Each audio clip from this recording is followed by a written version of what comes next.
The night was calm, too calm for what was about to unfold. Sarah Mitchell, deputy director at the FBI, had handled cartel raids, cyber warfare operations, and interrogation rooms colder than winter steel.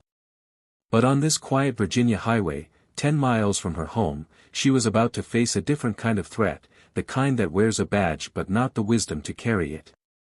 As she drove, her mind drifted to her kid's school project, the half-read file on her passenger seat, and the meeting she needed to prepare for. Nothing hinted that her drive would become a battlefield. Then. Flashing lights. Red. Blue. Blinding. She looked at her speedometer. Normal. No violations. Yet the siren screamed behind her like she was a criminal. Sarah pulled over, breathing slow, controlled, ready. The officer approached, young, tense, vibrating with a kind of anger she'd seen before in interrogation rooms. The kind that had nothing to do with her and everything to do with him. She lowered her window. "Hello, officer. May I know the reason?" "I'll ask the questions," he snapped. "License and registration please." No greeting. No explanation. No professionalism. Sarah studied him. He wasn't nervous. He was hostile. She handed over her documents calmly. He looked at her ID and scoffed. "FBI? Yeah. Anyone can print this."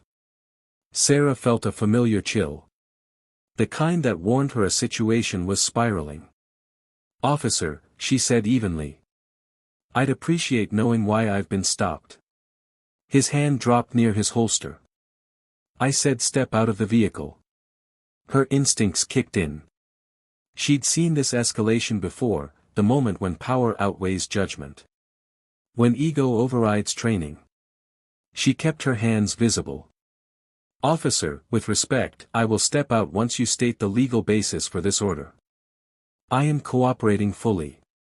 He leaned closer, the flashlight shaking slightly.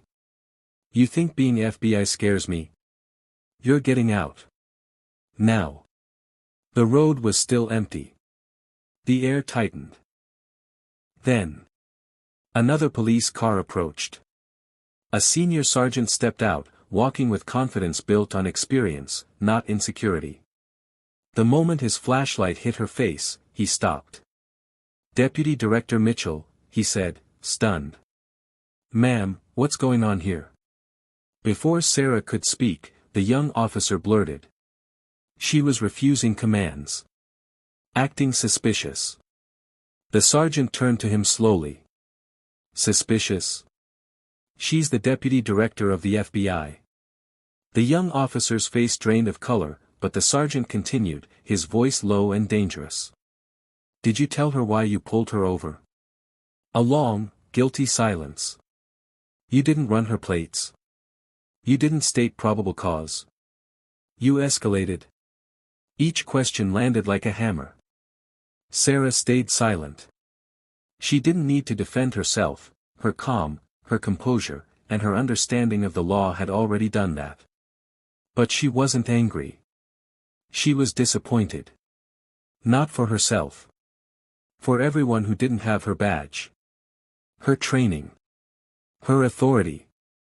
People who went through this every day with no witnesses, no sergeant arriving just in time. As backup arrived, the sergeant asked gently. "Ma'am, would you like to file a formal complaint?" Sarah inhaled deeply, the night air sharp in her lungs. "Yes," she said. "But not just a complaint." Both officers looked at her. "I want a full internal review. Training evaluation. Body cam footage preserved." And this incident escalated to departmental oversight. The young officer swallowed hard, realizing the gravity of what he had done. Sarah wasn't out for revenge. She was out for justice. For accountability.